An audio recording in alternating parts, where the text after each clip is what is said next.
Next, about books. First, a look at the art of writing political satire. Christopher Hitchens of Vanity Fair and syndicated columnist Arianna Huffington are part of a panel discussing the intersection of politics and comedy. Then, historian Patricia Bonamy talks about her book, The Lord Cornbury Scandal. It's about politics and reputation in 18th century colonial America. Does sound a little familiar, doesn't it? Once I came to understand... Now, a discussion on writing political satire. The talk is moderated by Christopher Hitchens, who's a writer for Vanity Fair and The Nation magazines. Participants include author and columnist Arianna Huffington, novelist Larry Beinheart, and Paul Krassner, editor of The Realist, a journal of political satire and commentary.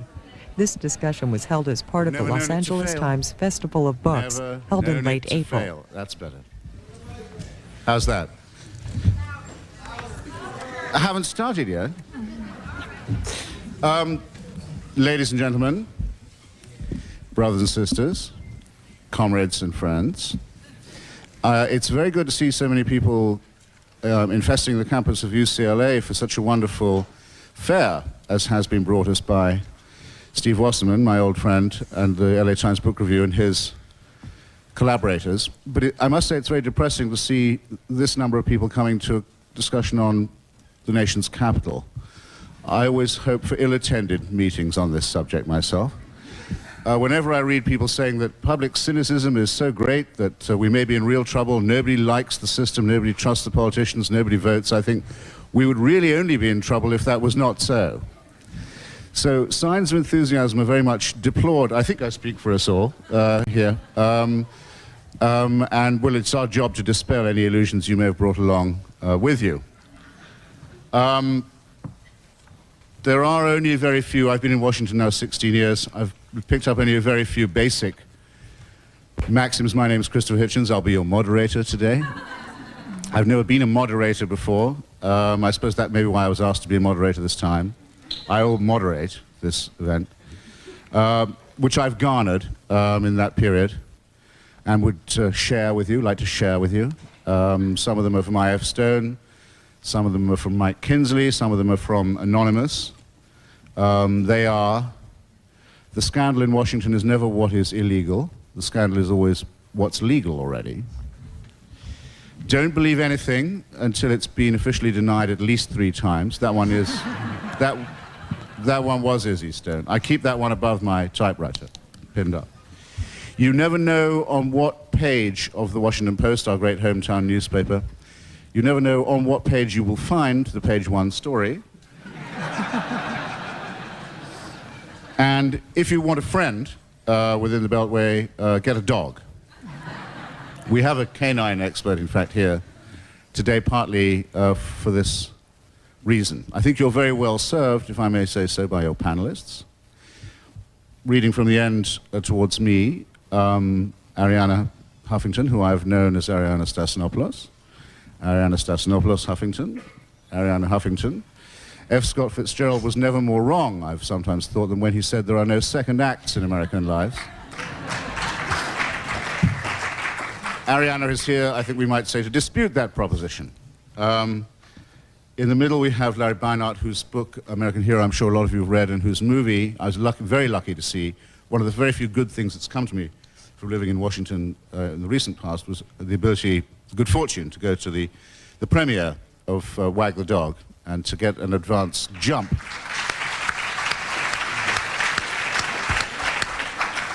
A canine jump, if you will, on what was to come. And then right next to me, which puts me in, I think this is not invidious to say, in the place d'honneur, in the place of honor, Paul Krassner. I can't tell you what he's meant to me. When we spoke the last time we met, which was at the Abby Hoffman Memorial Meeting in New York, I wasn't able to tell him. I was too tongue-tied, but for those of us who remember back to that crucial year, 1964, and reading The Realist and reading the unpublished chapter from the William Manchester book on the Kennedy assassination, and finding out that it was all true about Lyndon Johnson and the special cranial surgery and the new passages for penetration. Well, I can only say I'm lost still when I thinking back on it. I've heard people say that they think it's not true, some kind of a put-on. The word Terry Southern was once mentioned. I think certain things are just morally true, okay? Speaking of new avenues of penetration and so forth, I suppose if you want a conception of the surreal in Washington, the most recent one I'd be able to offer you would be, just remember, because memory is short, remember the time that this president fired his own personally chosen female Surgeon General, Joycelyn Elders. Do you remember why he fired her? You do. So I don't have to embarrass the C-SPAN audience by saying that it was for talking about hand jobs in public. You're on TV, by the way, ladies and gentlemen. Now, from not being able to mention as Surgeon General the humble, unassuming hand job, the same president forcing the entire country to say blowjob in front of their families within months later. Seems to me to be, and here I want to make a strictly bipartisan point, progress of a kind. Very well then. We have a fantastic mixture of age, experience, and brains and beauty to go on. And for that reason, I think I'll ask Paul to start. I'm going to ask them all to be pungent and brisk, because I know you all have questions. And here we go. I've never been referred to as a brazen beauty before. Thank you very much. I think that Steve Allen once said that satire is tragedy plus time. But what's happened is that the rate of irreverence has been accelerating along with everything else. And that's particularly been enhanced by the World Wide Web. So that now not only has reality been nipping at the heels of satire, but it occasionally overtakes it. It overtook it yesterday, I remember, when I was watching C-SPAN and I saw Brian Lamb discussing the semantics of scumbag. My left and right lobes of my brain fused at that moment. But what's been happening is that all of this scandal has served as America's glasnost, which is Russian for truth. And I just want to quote one little thing from a book called The Congress of Clowns and Other Russian Circus Acts by Joel Schechter, in which he writes, this was at the time of glasnost, and it's what's happening in America today. In Leningrad, the highly regarded humorist Semyon Altov said that he has moved from satire to non-topical, more universal fiction in his recent writing, because newspaper reporters are now providing the public with the news of dissent that only satire could convey previously. And it's true. I saw on ABC News, in the evening news, there was the anchor, Peter Jennings, and Cokie Roberts was in Washington in the field, and Jennings said to her, "Cokie, what do you think the spin will be tomorrow?" Now, I don't want to seem old-fashioned, but I remember a time when the news was reporting what had happened, rather than asking journalists to predict what the propaganda would be the next day. But it's not just the news people that do that. It's also the people in the news, mostly inadvertently. Let me read this to you because I want to get the exact quote. Because this was not a line from Jay Leno or David Letterman or Conan O'Brien. But this was from Bernard Lewinsky, Monica Lewinsky's father, who had this to say in defense of his daughter. Quote, "She's a very smart, intelligent, beautiful girl who's going to go places, and unfortunately, she's taking her licks." Now,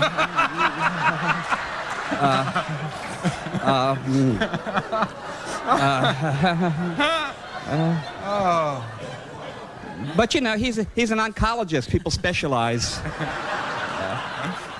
So one other little sentence I want to read here, because it makes the point how satire and reality, the line between them is getting so blurred that even I, as an editor of a publication which never labels something as satire or reality, because I don't want to deprive readers the pleasure of discerning for themselves whether something is true or a satirical extension of the truth. So a fella in Portland, Oregon, who's really the revolutionary voice, they have a publication called Weapon, and it's posted on 500 telephone poles throughout the city, and but it's very radical. And he wrote a piece for me on the private prison system. And it was a very satirical piece, but mixed with truth. And there was one thing where he refers to here. He says, in fact, slavery, because there is a form of slavery in the prison now with prison labor, you know, those telecommuter calls we get, you know, as from some murderer in a cell on his cell phone. So he writes here, these lower production costs trickle down to the consumer. Cheaper labor means lower prices at the supermarket and more affordable cars. Given the reliable increase in the crime rate, we could staff more and more industry with cost-effective prison labor. America could return to a slave economy in which criminals are bought and sold, providing a life of luxury and idle pleasure for the victims and the obedient, law-abiding people. In fact, slavery was never outlawed in the United States. The 13th article of the Constitution states, neither slavery nor involuntary servitude, except as punishment for a crime, shall exist within the United States. I thought, what a brilliant piece of satire, and then I checked, and that is the 13th article. There are copies of this issue of The Realist. Help yourself. They'll be at both ends as you leave. Just one more final point, which is that what passes for political satire today is really name-calling and easy references, easy reference humor. So even during the last campaign, you know, always there were sex and diet jokes about Bill Clinton, and there were ageist and temper jokes about Bob Dole. But it never got to the issues. And it applies, it's not just Washington. Political satire applies to the laws that are passed in order for people to maintain power and popularity. And so, you know, so therefore, Bill Clinton, who is so charming, you forget that underneath the charm is this guy who went to the execution of a mentally retarded prisoner on his way to becoming president, and who now, Mr. Compassion, is against medical marijuana. You know, it's sort of, I feel your pain, I just don't want to help relieve it. And so whenever you see on the late night talk shows and there's somebody doing a joke about Robert Downey, what they're doing is they're making the victim the target of the satire. And instead of doing an easy reference joke about Robert Downey, they could attack the laws that make an addiction a crime. And that's the sad part of it. Thanks. Very good.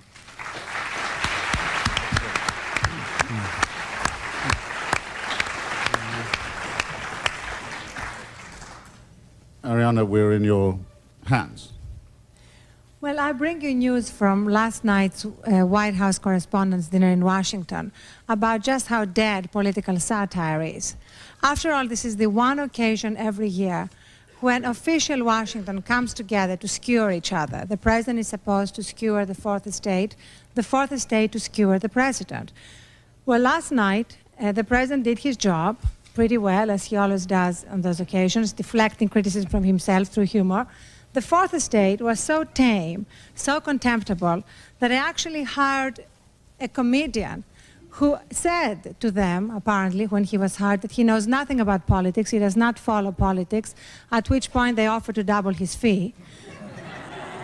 And he proceeded to give us basically a Las Vegas stand-up act about his twins and his life and the fact that once you have twins, you only have sex every 3 months. And that kind of stuff that would have been fine, you know, in a Las Vegas show, but not on the one occasion, once a year, when you're supposed to say something satirical about the president. The Washington establishment is terrified. At the parties afterwards, everybody was saying how relieved they were that nobody said anything to embarrass the president. I mean, that's what this occasion has been about for years. And basically the bottom line is that the state of ridicule, the state of late-night Monica jokes on Leno or Letterman is very healthy. I would say it's about as healthy as the president's blood flow. On the other hand, the state of satire is about as healthy as the blood flow of, let's say, Warren Christopher. So what do? Basically, we're living in an entirely surrealistic American politics. I just discovered yesterday that the Library of Congress has classified my book, Greetings from the Lincoln Bedroom, as current American history. Huh. which, when you consider that it takes place over a fantasy weekend in the White House, with Socks the cat being my guide and my deep throat, the vice president being a talking statue, and the president and the speaker reaching a historic bipartisan agreement in the hot tub that oral sex is not adultery, you wonder if this is current American history. What is satire? And the reason why I say that satire is absolutely dead is that satire traditionally has been fueled by passionate belief, by the desire to change the world. And there is a quote actually from Paul Krassner that I use a lot, so I'm going to quote it in his presence, when he said that sometimes humor is just a way of calling attention to the contradictions or the hypocrisy that's going on officially. That's the function of humor. It can alter your reality. And that's what we don't have enough of. We basically have a reality that is completely stagnant politically. We have two political parties, but one political class, which is why increasingly you have people of the left and right coming together looking for new alliances. And which is why in this, my 7th book, I turn to satire, because really there's no other way for me to approach American politics. Polling and pollsters have basically ruined politics, and one of the things that we can actually do, one of the small acts of civil disobedience, is for all of you here to hang up on pollsters next time they call you. And if you don't have the courage to do that, just hang up on them, and then lie to them if you don't have the courage to hang up on them. Anything to contaminate the sample. Yeah. Bravo. So basically, through satire as a form of dissent is what interests me. And the more we practice it, the more likely we are to challenge the Washington establishment and to produce some fundamental change that is needed. Because as Abraham Lincoln tells me when he comes to visit me in the Lincoln bedroom, very well preserved, if I may say so, he tells me that leadership has always been a risky business. And leadership has always been about moving a nation from where it is to where it needs to be. Well, there is nobody who can fit that description today, because leadership at the moment has become simply an exercise of commissioning a poll, receiving those shallow results, and then feeding them back to the American public in this most toxic recycling. And that's leadership. No wonder over 50% of the American people have tuned out and don't even bother to vote. And what is remarkable is that when you remember the Columbus, Ohio town hall meeting, it just took a few hecklers to change American foreign policy, which shows how relatively easy it is once we stop actually simply accepting the pablum we're being fed, to create a critical mass of citizens that change things. And the final point I want to make is that I have a sort of all-consuming desire to lower our guffaw threshold. What I mean by that is, do you remember the good old days when we used to laugh at Dan Quayle? Well, misspelling... We still do, but you know what? Misspelling potato is a trivial crime compared to what's going on right now, and yet nobody's laughing. At least not enough of us are laughing to create a major, loud belly laugh. For example, when in Africa the president was asked why he invoked executive privilege, and he replied that he didn't know anything about it, he just read about it in the morning papers. Why didn't the press call guffaw? Why didn't they laugh so hard that they had tears in their eyes that they couldn't even write this statement down? Instead, like the sheep that the American media have become, they wrote it down and moved on. Or when Newt Gingrich, because I'm an equal opportunity offender, when Newt Gingrich was talking to Brian Lamb and told him in book notes that he's really given up largely the Sunday shows because they're full of self-important people. I mean...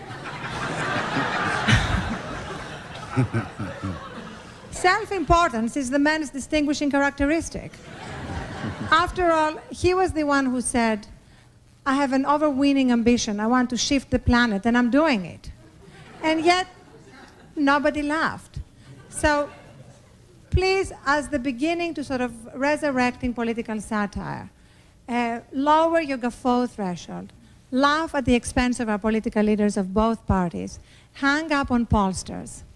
And begin to demand more political satire based on passionate conviction instead of just late-night, easy Monica jokes. And I'd just like to end with a late-night, easy Monica joke, which is that when I arrived at the White House, which is very much like Disneyland, outside the Lincoln bedroom, I saw a sign that said, "You have to be this high to ride the president."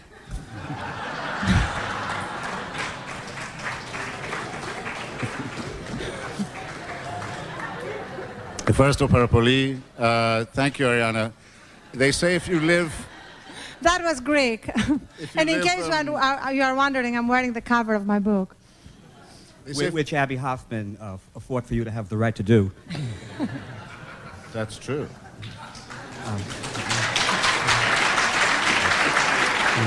And they say if you live long enough, everything will in the end happen to you. And now, Arianna and I can link arms with the absent Mario Savio and say, put your bodies on the gears, throw them on the levers, try and stop the machine, try and gum up the machine. Otherwise, what you'll get is another person who was a great hero of my youth, Tom Lehrer, whose songs I was listening to at the same time I was learning to read The Realist.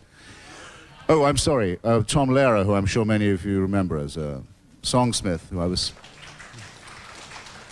That's why no one clapped, because they couldn't hear me. Whose songs I was learning to appreciate around the same time I was learning to read The Realist, hung up his gloves. You remember why he stopped writing songs?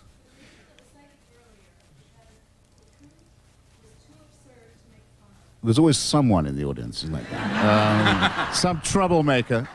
No, actually, he hung up his gloves when Henry Kissinger won the Nobel Prize for Peace. He said, I can't do anything with this. And nothing, nothing occurs to me. The words won't come. It was a bad day. Larry. Wow. Next time, remind me to go first, not third. Play top this. The press doesn't laugh. It's not what they do. I had my 5 minutes of, or 2 minutes or 35 seconds of fame during the Monica Lewinsky feeding frenzy. And so I got to do a bunch of interviews. And I normally try to be funny. I don't know if I'm going to do that tonight. Because We'll be the judge of that. but anyway, and when I was talking to press people, I just couldn't make them smile. They would just... like, this must be serious. You're talking. This must be serious. I mean, these are the people who, during the great Monica Lewinsky opening act, would stand out there in front of the White House for hours, and we'd switch to them on camera, and you'd get, Jane, I'm standing out here in front of the White House, and as you can see, there is nothing actually happening here, but I am standing here, and I will continue to stand here, and if anybody goes in or out, I will tell you about it. I will be the first one to tell you about it. And I will continue to stand here because the White House is behind me, and this is the White House in crisis. You know, I mean, and that's what they do. And it really doesn't matter what the subject is. You know, they do it with the weather, too. We are on a hurricane watch. And we in the press love hurricane watches because we know that the event will happen, and we can place our camera in position so that we can see it happen, and you are watching it now. But anyway, that's what the press does. Now, what satirist does, or what I learned from Paul Krassner, was you take the same stuff and you put a new label on it. My favorite realist shtick was something called Softcore Pornography of the Month Award, in which Paul would take photographs of things that had previously appeared to be completely innocuous, and by so labeling them, transform them. 3 that come to mind. One was a picture of a gear shift in a Volkswagen, and it was a Volkswagen ad, and the Volkswagen ad said, "Is your wife afraid of a stick shift?"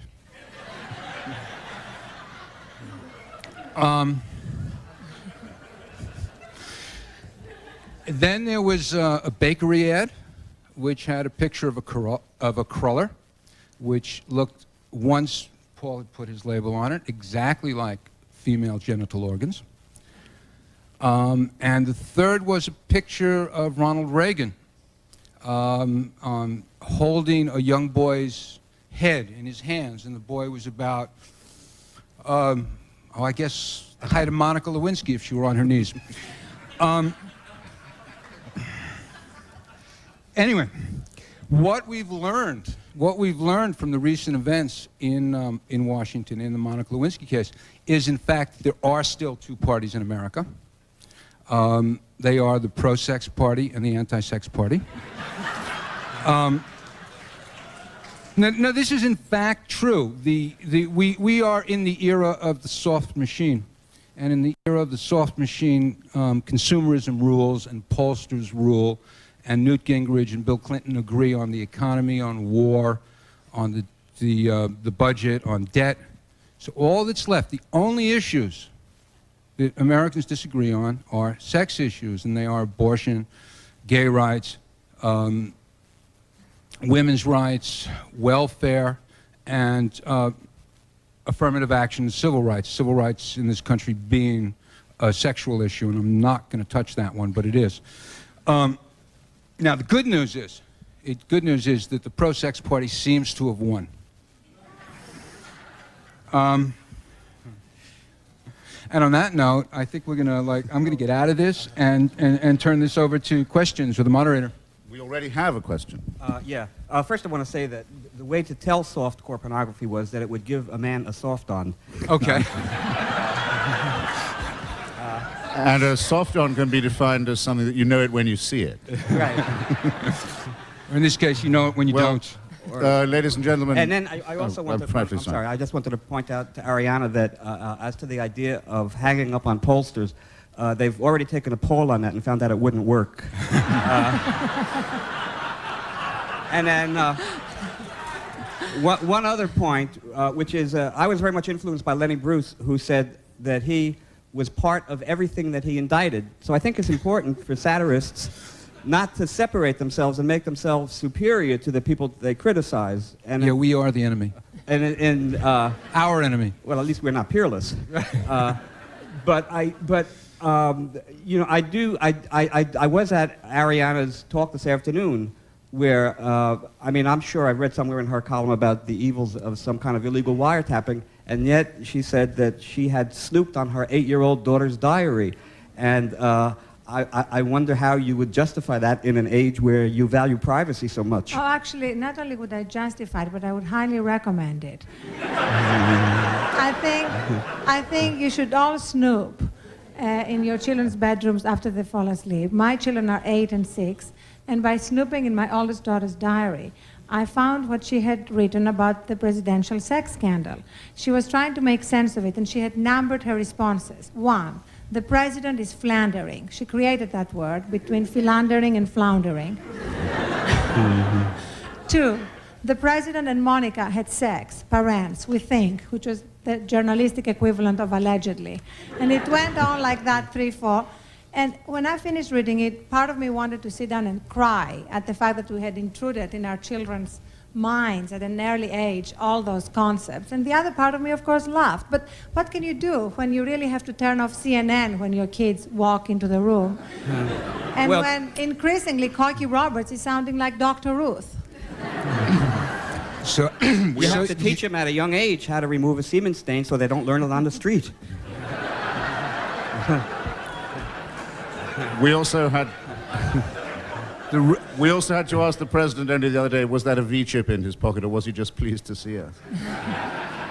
Now, look, it's obvious already that we have a great deal more to fear than fear itself in this room, and it's your turn, ladies and gentlemen, to join the Feast of Reason and the Flow of Soul. There are microphones. They won't make you any louder, but they do help C-SPAN very much. So if you can find a microphone to ask your question, that would be grand.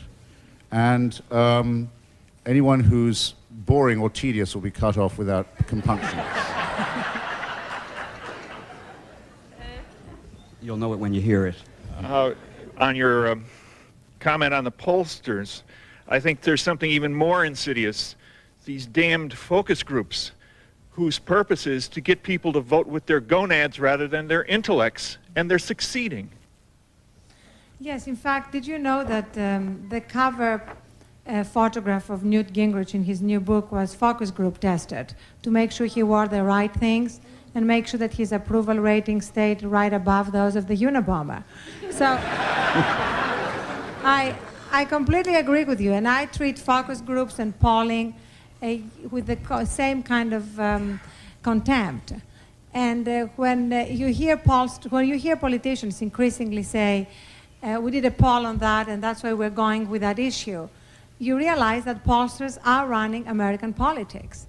And what Paul said about how many people are already hanging up on pollsters, you know, it's true that the dirty little secret of polling is that of those called, 40% are not there. You get voicemail or answering machines. Of those reached, 35 to 40% refuse to talk to pollsters. So already, basically, the only people being polled are lonely, bored Americans who want to find somebody to talk to. And that's the representative sample. I'm sorry. You know, I think that's a shallow, cheap, knee-jerk reaction. And I'm sincere about this. Don't Not hold back, yours, Larry. the question.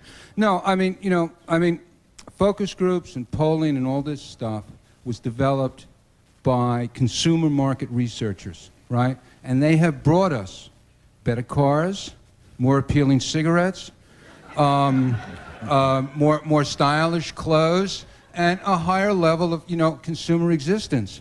And all they really do is what democracy is supposed to do, is bring the consumers the politics they want. And that's a good thing. No. In It's a fact, lousy thing. I understand in the year 2000, the election, the booths will not have the names of the candidates, just the names of the poll that you trust the most. Gallup, CNN, and you just check the one that you trust the most. It is voting in the passive voice now, and it leads to virtual politics and virtual elections. And it's interesting, you never get rung up and asked, do you think that Alan Greenspan's control of the Federal Reserve's money supply is too tight? They don't trust you with the answer to a question like that. It's all, do you think, well, actually the Los Angeles Times once, I think, set a hard-to-emulate standard of question by asking people if they thought Ronald Reagan's colon cancer would or would not recur. Might recur, would recur quite soon, no, was banished, and so on.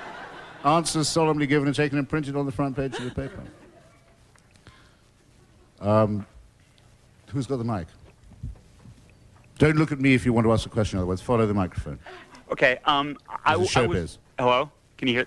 Yes. I was wondering, in reflecting on your remarks about satire and the fall of satire and that sort of thing, I was wondering, thinking about the Soviet Union and people's lamentation that with the fall of communism and the fall of some of that suffering, the result is intellectuals aren't doing so well, and whether maybe the fall of satire in this country is partly a reflection of that the economy is doing well, and is that such a bad trade-off? I hate that question. But as a matter of fact, no, Lenny Bruce was a great success at a time when everyone was talking about nothing but consumerism and boom and America the preeminent. So no, I don't think there's necessarily any correlation between a narcotized society and, or I mean, say narcotized in the wrong way. Actually, Lenny Bruce was a great success commercially, but I mean, it was a great success in terms of his influence, but at the time, both financially and publicly, he was like, I don't know, a minor character that was known to not that many people. He's somebody whose legend has grown over the years. So Lenny Bruce in his own time was more famous for his trials than his stand-up. But here is something that we're not challenging. We're not challenging the assumption that things are going well. In fact, one of the great bipartisan frauds of modern times is that assumption. You turn on the Sunday morning shows, and Republicans and Democrats all start with the premise that this is a great time. And then you look a little deeper, and you see that effectively America has become two nations. And the good economic times are influencing and affecting the one nation. And the entire political conversation is about the one nation. And the second nation, the other nation of the inner cities and the crumbling public schools and the super predators and the gangs and the violence, is basically completely out of the public debate like never before. My God, she's become a communist. And it's because they use the stock market as the barometer when stocks go up because people are being downsized. So that means more profits. So, it's just our national purpose is greed. And so as the stockholders are as guilty as Alan Greenspan. Maybe there? There's a lady there with her hand up. Yeah. I just wanted to comment on Arianna Huffington mentioned that the media are like sheep and not questioning Clinton a little bit closer, his comments in Africa. And I actually saw part of the White House Correspondents' Dinner on C-SPAN, was it last night?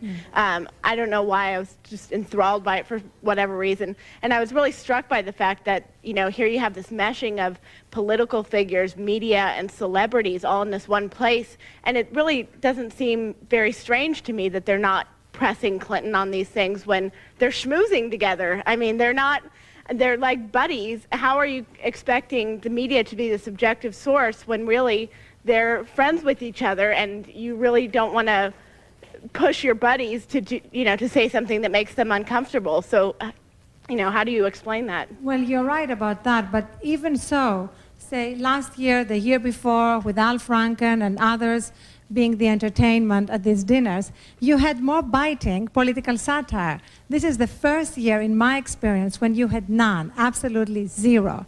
And that's, I think, very significant, because the media somehow, in a sense, consider the state of the president at the moment still fragile. We don't know what's going to happen. There is still an uncertainty there. And nobody wants to rock the boat. There is such an incumbency protection racket in Washington between the media, the Congress, and the presidency. And nobody wants to do anything which would be remotely biting. And yet the essence of satire is that it has to touch a raw nerve. That's why I really want to do the show that I'm calling Eat the Press. To expose the way news and entertainment have basically merged. I mean, Harry Shearer just downloaded from his satellite Tom Brokaw, who had to go away for the weekend, recording the announcement of Frank Sinatra's death, just in case it happened.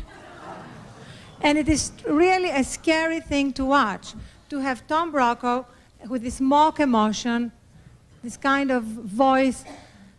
A major voice of the century has passed, and moving on like that, and the man is still alive as far as I know. Not because a lot of us haven't tried writing his obituary, though. Actually, there was also a download, wasn't there, recently, of Dan Rather covering the first bombs on Baghdad, which must have been perfect from your point of view. Oh, I loved that. I wanted that to run. No offense to the Iraqi people, I'm sorry. There was a download by... No, we don't do repeats. Oh. You have to listen the first time. Who has another question?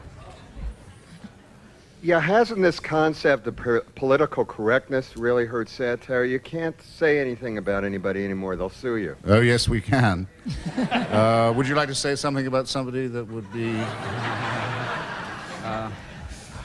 Well, if you're going to do it in fiction, which is my thing, I write fiction, you take, for example, a politically incorrect joke about women, as I did, a joke that I happen to love, but I knew that I could, as the narrator, couldn't say it, so I had George Bush say it. Arianna? Well, the other way you can do it is really by translating what politicians are saying into English. In the Lincoln bedroom, I created a character which is a talking television with a BS chip, which is really much more needed than the V chip.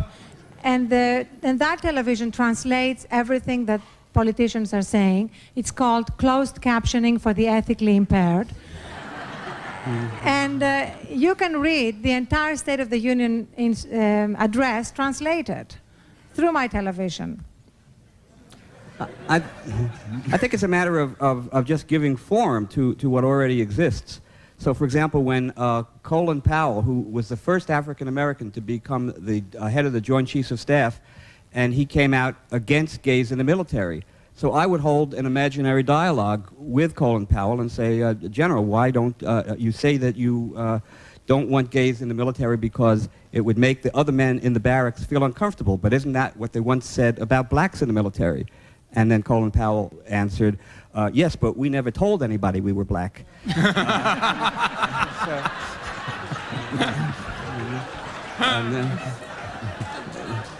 That was the beginning of the don't ask, don't tell policy. Yeah. And I was about to say, and it wasn't kosher to ask either. Who else? Right here. Ma'am. I was wondering if any of you are familiar with a Canadian program called Newsroom on KCET that I think is doing a better job of spoofing the media than any American show I've seen. It's Friday nights from 10 to 11. There's a question flirting with disqualification for the panel. But we'll allow it, we'll take it. Your views on recent Canadian satirical broadcasting? No. North of the border satire? Well, I think it was on the same time as South Park, so...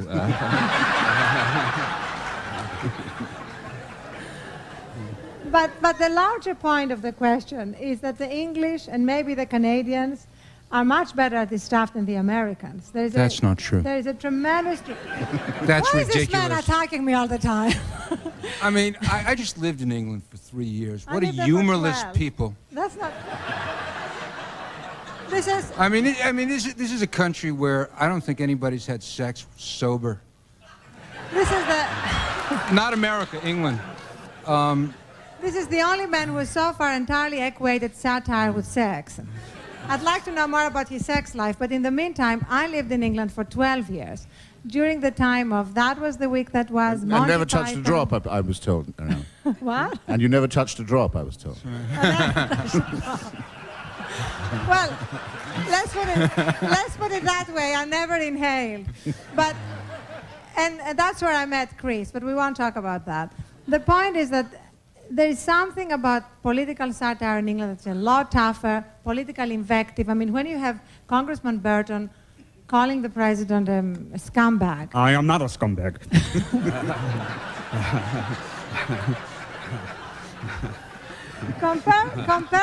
compare that to the political invective of Disraeli against Gladstone, when he said that if Gladstone falls in the Thames, that will be a calamity. If they pull him out, that will be a catastrophe.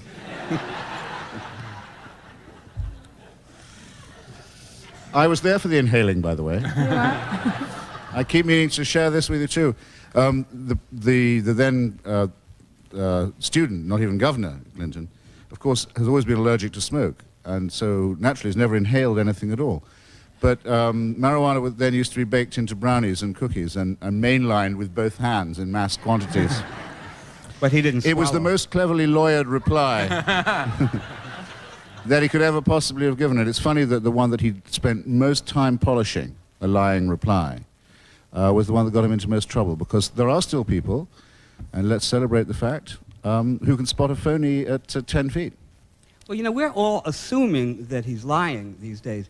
And I try to have an open mind. You know, it's not like the case of Kathleen Willey or Paula Jones, where one says yes and the other denies it, so one of them is lying.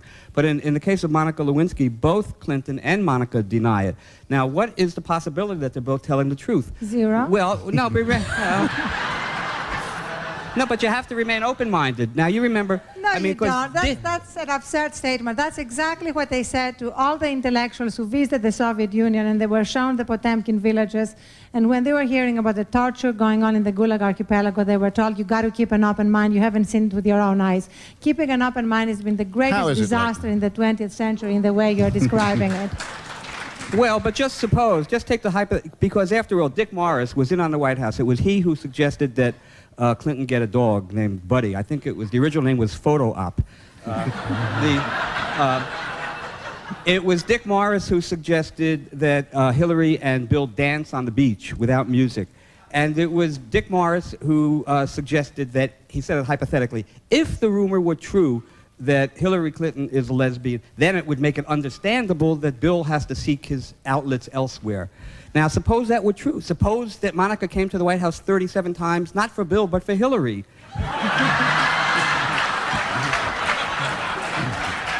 So they're both telling the truth and denying it. And he's being a devoted husband by also taking the fall for her. Well done, Paul. Thank you very much. It was also... It was also Dick Morris who was author of the stunning bestseller, Men Are From Mars, Women Are From the Yellow Pages. Oh, that's right next to Monica's biography, Going Down in History. And the difference between the leader of the free world and the Titanic is only 300 women went down on the Titanic. Okay, have we got another one? Yeah, but it took a lot longer.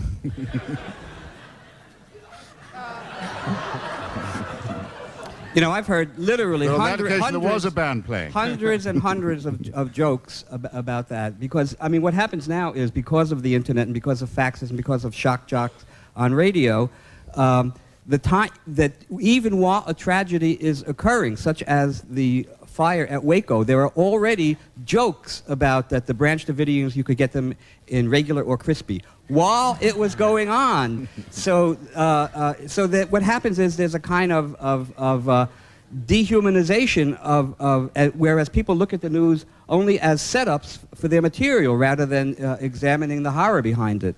And so it's just part of the MTV attention span. You don't think there's a conflict between your criticism that satire is withering and the statement that you just made? What would the conflict be? You're saying that satire is withering, that people aren't being satiric even at the dinner last night, and now you're complaining, Mr. Krassner, that events in the news are only a setup for comedians, as though that's a bad thing too. One of you has to be wrong. There's no contradiction. Next. Okay. No, actually, let me.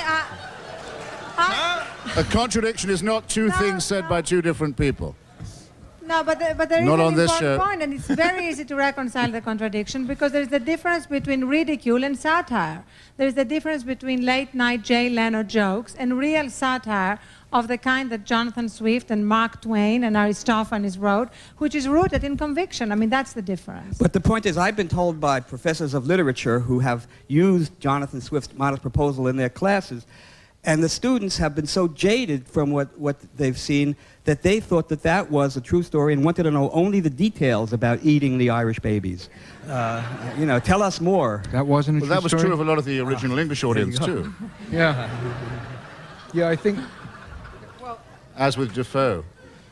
Ma'am, you've been very patient. Okay, I don't know if you can hear this. Okay, satire, it depends, you have to have content. You have a little bit of time to get to content to get to satire, as opposed to mild-mannered humor. And by the way, satire, people used to be afraid of satire. I just heard Larry Gelbart say that when he was opening, what is it, City of Dreams, and was all ready to go open on Broadway, the Schubert said, they looked at his press package and said, "You're not calling that a comedy?" So, okay, comedy now is dangerous, and that isn't even really telling anybody anything. But it occurs to me that if the media is on its knees, not just Monica Lewinsky, but the media as it's collapsed on its knees in the last 20 years, at the same time we have nobody's reading anymore. Maybe that's the way we're going to get to a free press again, because if the amount of people who read shrink to a tiny elite, we could probably get a free press again because it won't upset anybody. Was that a question? No. I waited so long. And was it a question at a book fair?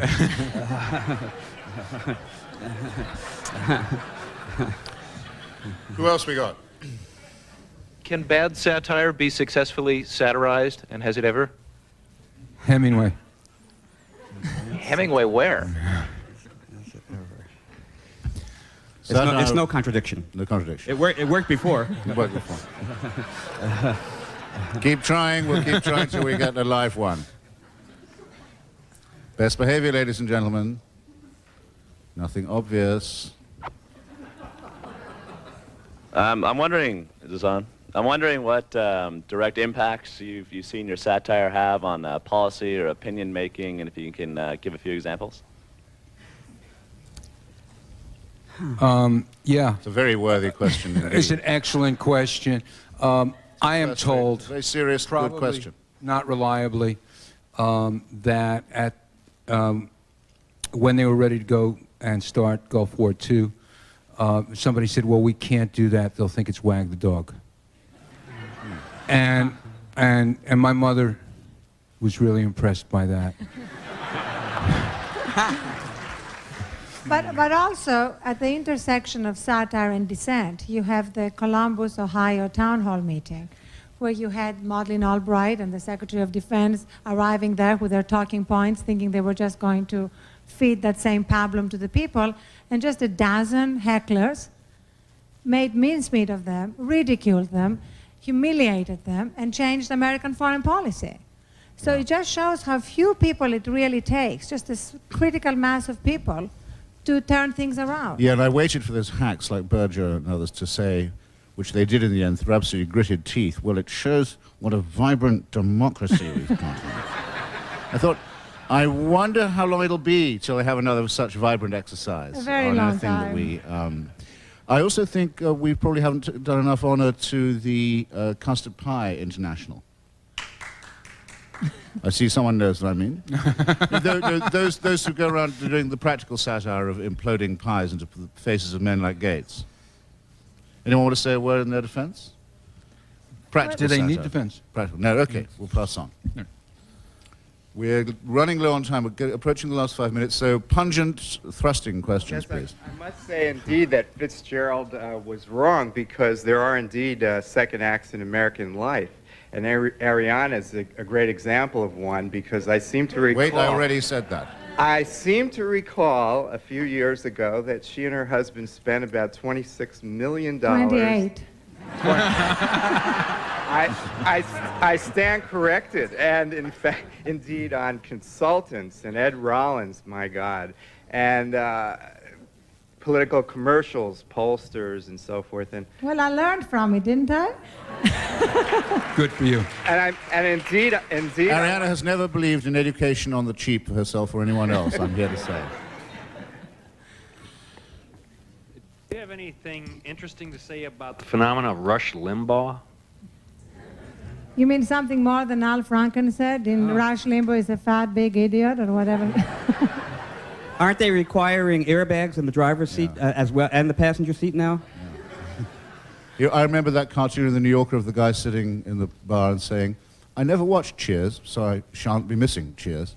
I never could see the point of Limbaugh. It never was anything in my life. Never saw it, never got it. The great motto is always, this too will pass. You know, you said the world was becoming more dehumanized. I agree with you. I think the world was more humanized 80 years ago or so, when there was more quote-unquote repression. And I think I would like to ask that question, if you've thought about that. Now that we have everything out in the open, everything is relative, and quote-unquote there is no repression, we have a more dehumanized world. I think the world was much more humanized back when Thackeray and Tennyson, Dickens, and all the great authors were writing at that time about real problems in the human culture. We're talking about 1918, World War I, the influenza epidemic.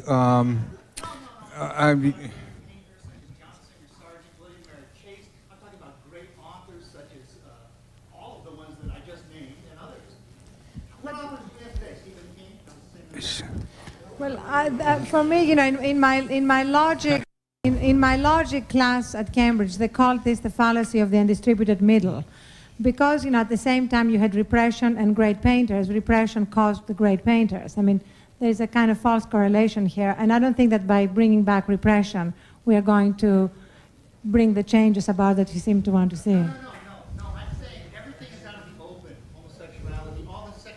He said that we had two parties, one is pro-sex and one's anti-sex. I'd say we have two parties that are both pro-sex, one is pro-moral sex and one is pro-immoral sex. Pro-immoral sex is pro-sex, pro-moral sex is celibacy. No, I think he means... No, I can clarify this as well. This is what moderators are for. He means oral and immoral is what Oh, sorry. Okay, who's next? Because we've got 3 minutes for anyone who wants to be discovered as a good questioner on C-SPAN. Yes, I have a question for the panel. There's been a debate in my community recently between a group who is promoting the concept that political correctness is a right-wing conspiracy. What are your thoughts? Everything is a right-wing conspiracy, but Thank some things are a vast right-wing conspiracy. You know, I have been a conspiracy researcher for many years, and when the First Lady of the nation went on national TV and said there's a vast right-wing conspiracy, I knew I could retire. I could pass the torch on to Hillary.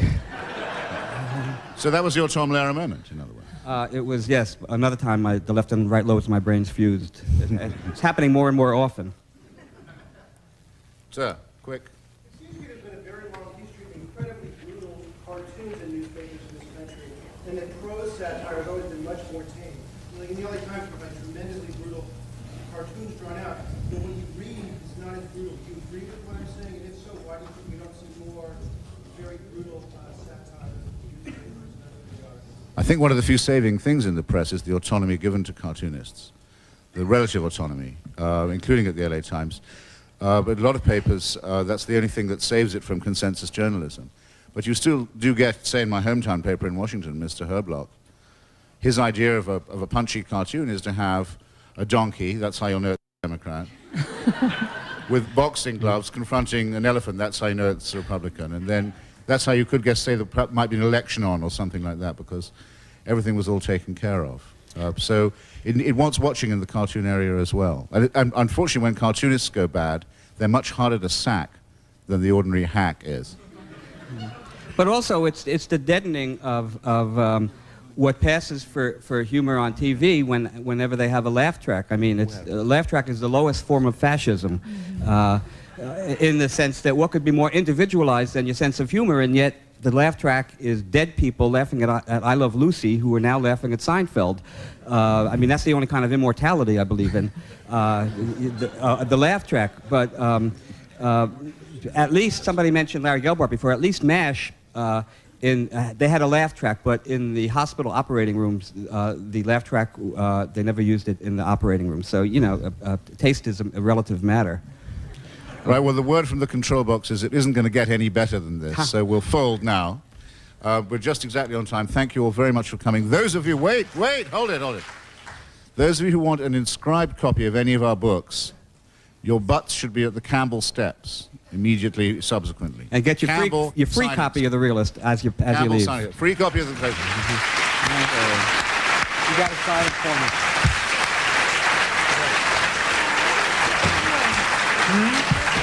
Thank you so much. If I had a copy of my book, Not a I would waste give of it to you. The legend. Yes? Must be. Must be. What are you going to teach at Berkeley? I'm just finishing. Oh, what did you teach? English. English. Yeah. You know, Oh, Robin. to the degree there's a decline in satire, it's got to do with Most publishers students who go journalists like, be, yeah. How you doing? Where, Long time. what shelf do we put it on? In a moment, historian Patricia Bonamy discusses the importance of politics and reputation in 18th century colonial America. Her latest book is called The Lord Corn